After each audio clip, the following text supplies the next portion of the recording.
Call के लिए बिगुल भसीन साहब के लिए।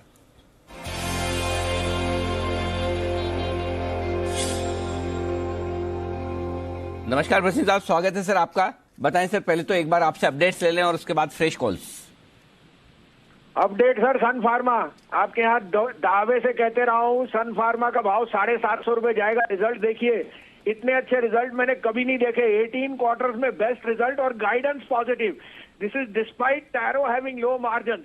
तो सन फार्मा तो आपके पोर्टफोलियो में नहीं है तो शेयर बाजार में नहीं होना चाहिए। 650 का भाव आपको अगले हफ्ते और 750 का भाव by the end of February। ये मैं आपको कहता हूँ, Sun Pharma in this year will be in 4 digits. गजब, बहुत ही बढ़िया, वंडरफुल। और जब आपने मेरे से पूछा था बहुत मंदी थी, देखिए बैंक्स में क्या चाल आई है। अभी भी बता रहा हूँ, the market is being kept on a low key because of Reliance and Titan and a couple of IT counters. This is the time to buy them. You will not get quality cheap. So please buy TCS, HCL Tech in your portfolio. You will be laughing your way to the bank.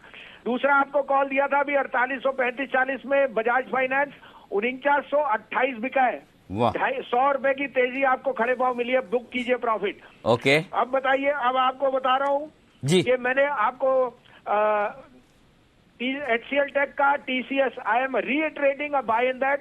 और Sun pharma तो आपके portfolio में हर हालत में होना चाहिए। Perfect, बिल्कुल ठीक बात है। सन फार्मा पर बेहद बुलिश, 650 के टारगेट अगले हफ्ते और 750 के टारगेट इन्वेस्टर्स अपने लिए लेकर चलें। बहुत ही तगड़ी परफॉर्मेंस और शानदार गाइडेंस। बताएं साहब, फ्रेश कॉल्स भी खरीदारी की है, बताएं सर कौन कौन सी है। अनिल जी, ये तो आप कहेंगे कि देखिए हम इन्वेस्टर का ध्यान रखते हैं तभी आपको क्वालिटी स्टॉक्स बताते हैं। अनिल जी, कोई डाउट ही नहीं है सर। कोई अपना, आपको मैंने 14,500 में कहा था, बहुत कॉशियस रही है, 1000 पॉइंट की करेक्शन है जी। अब वापस मैं आपको बोल रहा हूँ कि अगर आपने अब शेयर बाजार छोड़ दिया तो फिर आपको मौका नहीं मिलेगा। मंडे को, ट्यूसडे को क्या होना है, 2-3 दिन की वॉलेटिलिटी भूल जाइए, क्योंकि नहीं तो आपसे माल नहीं लिया जाएगा। अभी भी मैं सोचता हूँ कि there will be huge outperformance on the mid cap because the economy is turning. Anil ji, number देखिए, LIC हाउसिंग, एक्साइड, डाबर, ये 3 मेरे फेवरेट शेयर से numbers are way ahead of the street. Amazing amazing. अब अनिल जी 2 बाइज हैं जी sir. कहे तो मैं शुरू करूं? प्लीज बताएं। लंबा हो गया। नहीं अरे कोई सर, 3:30 बजे तक चल रहा है, तब तक कोई टेंशन नहीं। बताएं सर, क्या क्या खरीदना है। देखिए अनिल जी, 3650 से मैं डीवीज लैब बाय कहा था, फिर नीचे भी कहा। मैं आपको दावे से कहता हूँ डीवीज लैब के नंबर नेक्स्ट वीक है, उसके नंबर जो आएंगे वो बेस्ट एवर आएंगे। और मंडे को कोई भी छूट आई in R&D, it will help Sun Pharma and in outsourcing of API, जिसमें हर हालत में टैक्स छूट आनी है। तो Divi's will be the biggest gainer. 3400 रुपए का भाव है, मेरे कहने पे कहिए 3345 का स्टॉप लॉस, वापस 3650 का भाव। और HPCL, आज आपने IOC के नंबर देखिए, 220-21 में लीजिए और 17 का स्टॉप लॉस, 230 का टारगेट।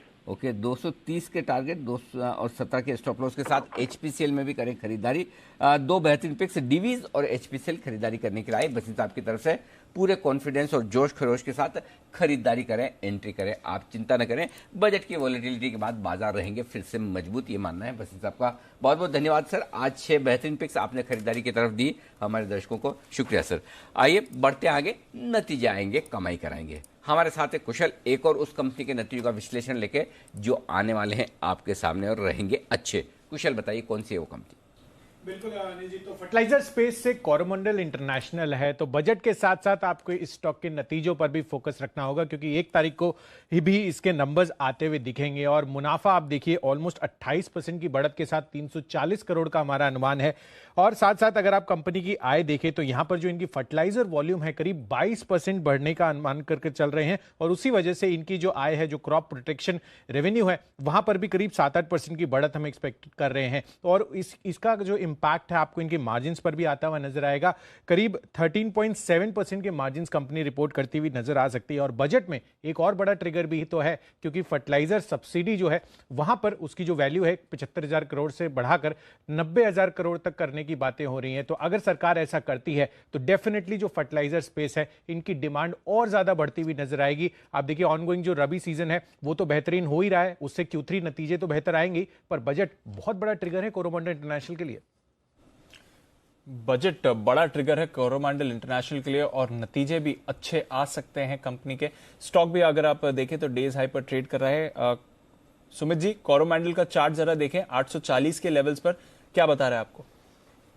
दीपांशु, कोरोमंडल के अंदर हर डिप्स में बाइंग देखने को मिलती है। स्टॉक पिछले कुछ दिनों से कंसोलिडेट कर रहा था, लेकिन अब लगता है कि स्टॉक यहां से वापस से ऊपर का मूव दिखाने को तैयार है, जिसमें 850 860 का लेवल निकलने के बाद 900 रुपए तक के लेवल कोरोमंडल में देखने को मिल सकते हैं। जिन्होंने बाय करके रखा हुआ है वो लोग होल्ड करें।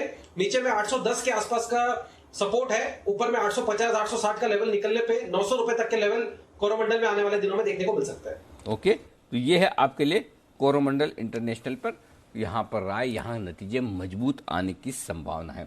आइए बढ़ते आगे, और अब वक्त है बिगुल का विश्वेश जी के लिए।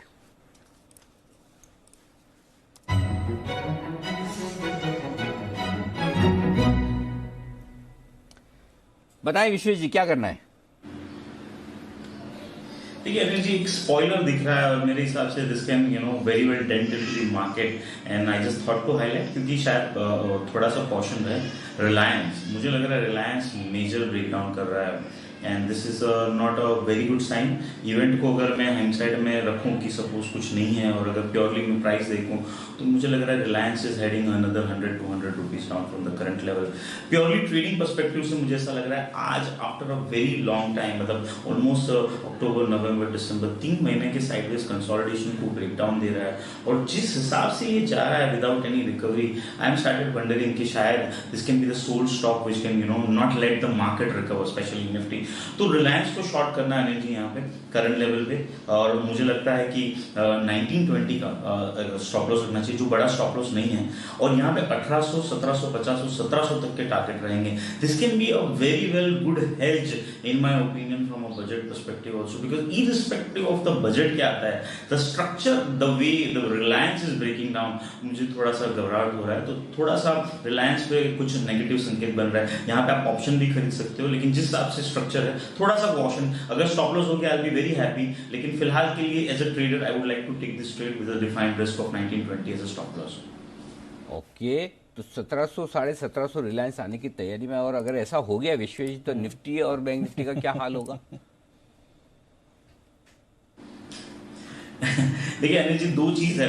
मैंने एक थियरी कहीं पढ़ी थी, IIM में पढ़ाई जाती है, बॉक्स थियरी। तो बॉक्स थियरी में क्या होती है, अपने सारे थॉट को एक बॉक्स में रखो और दोनों के बीच में लिंकेजेस ना बनाओ। तो मैंने ये चीज मार्केट में बहुत अच्छे से सीखी। मैंने रिलायंस को पॉजिटिव और निफ्टी को नेगेटिव भी दिखा है, निफ्टी को नेगेटिव और बैंक निफ्टी को बहुत पॉजिटिव भी दिखा है। तो इन शॉर्टर टर्म बहुत ज्यादा जो कोरिलेशन है वो बहुत ज्यादा कई बार डिस्पेयर भी हो जाता है। तो शायद ऐसा हो सकता है बहुत अच्छा स्टिमुलस PSU के लिए हो और बैंक निफ्टी बहुत अच्छा करे, और रिलायंस की वजह से शायद निफ्टी ना अच्छा करे। तो इन my opinion this is the trade which I am seeing. तो रिलायंस तो डेफिनेटली वीक है अनिल जी, इतना तो मैं बताना चाहूंगा। और मैं इसीलिए मैंने बैंक निफ्टी में बाय दिया था, निफ्टी पे नहीं दिया था। बट 200 DA में थर्ड अटेम्प्ट में तोड़ा है अनिल जी। दिस इज, कोई भी चार्टिस्ट को पूछ लीजिए, आप कुणाल जी को पूछ लीजिए, नो ब्रेनर शॉर्ट है सर। ओके, तो ये है आपके लिए राय। इस वक्त रिलायंस पर बिकवाली की आती दिख रही है। आइए नितिन जी हमारे साथ तैयार है, वक्त है निफ्टी पर निशाना लगाने का।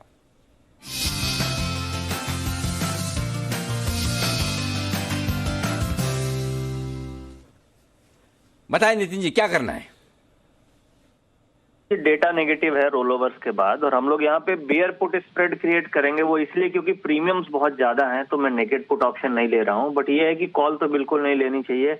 और आज ये बहुत बड़ी ट्रैपिंग हुई है, मार्केट जो ऊपर 100 पॉइंट गया नीचे से, और वहां पे काफी ज्यादा स्टॉप लॉसेस, हंटिंग जिसको हम बोलते हैं, उस तरीके की चीजें कटी हैं पोजीशन, फिर वापस नीचे आ रहा है। तो हम यहाँ पे अनिल जी 13,800 की पुट ऑप्शन लेंगे, और उसके अगेंस्ट में हम 13,650 की पुट ऑप्शन बेच देंगे। इस प्रोसेस में मुझे 75 रुपीज का प्रीमियम लग रहा है अभी, 75 रुपए का। स्टॉप लॉस आधा का रखेंगे, यानी कि 30-35 रुपए मुझे लॉस होने लगे तो मैं निकल जाऊंगा। अदरवाइज ऐसा लग रहा है कि निफ्टी गिर के 13,600 13,500 ऐसे आ सकती है। तो उस केस में हम इसमें, ये मेरी स्प्रेड डबल हो सकती है। और बजट भी सामने है तो वॉलिटिलिटी बहुत रहेगी, बट व्यू नेगेटिव ही है, और ऐसा लग रहा है कि 13,500 की तरफ हम लोग जा रहे हैं। रोल ओवर जो हुए हैं फेब्रुअरी सीरीज में, वो एक तो नेगेटिव रोल ओवर्स हैं, काफी दिनों के बाद मुझे शॉर्ट रोल ओवर्स दिख रहा है। दूसरा, कम रोल ओवर्स हुए हैं, यानी बाइंग इंटरेस्ट कम है। FIs का भी डेटा शॉर्ट रोल ओवर्स की तरफ ही है। तो निफ्टी में हम नेगेटिव बियर स्प्रेड्स बना रहे हैं, और बैंक निफ्टी में भी हम बियर स्प्रेड क्रिएट कर सकते हैं। नेकेड नहीं ले रहा हूं जी, क्योंकि प्रीमियम बहुत ज्यादा है। और हम ये जो बैंक निफ्टी में करेंगे, वो हम यहाँ पे 13,800 की हम ले करके 13,800 की हम लेके 13,400 हम बेच सकते हैं, जो करीब 180 रुपीज में बन रही है। और ये स्प्रेड मुझे लग रहा है कि डबल हो सकती है, यानी कि बैंक निफ्टी गिर के बैंक निफ्टी 30,800 लेके 30,000 हम 400 बेचेंगे और बैंक निफ्टी 30,000 की तरफ आ सकती है, यानी यहाँ से बैंक निफ्टी में 600-700 पॉइंट की सेलिंग आपको 2-3 दिनों में बड़े आराम से मिल सकती है। प्रभु, ये तो जिस तरह से गया नितिन जी, ये क्या मतलब नॉन स्टॉप गया एकदम से 500 पॉइंट तो बैंक निफ्टी बढ़ने में वक्त ही नहीं लगाया, बिल्कुल जिस तरह से बढ़ा है उसी स्पीड से गया। अच्छा हो कम से कम 31,200 में बोल लेवल पर आपने निकल जाइए, आज के लिए हो गया। अच्छा नितिन जी, 1 मिनट वापस रुकिएगा लाइन पे। 13,800 का एक पुट लेना है निफ्टी का, 13,650 का बेचना है, इन दोनों को बनाने की कॉस्ट क्या आएगी?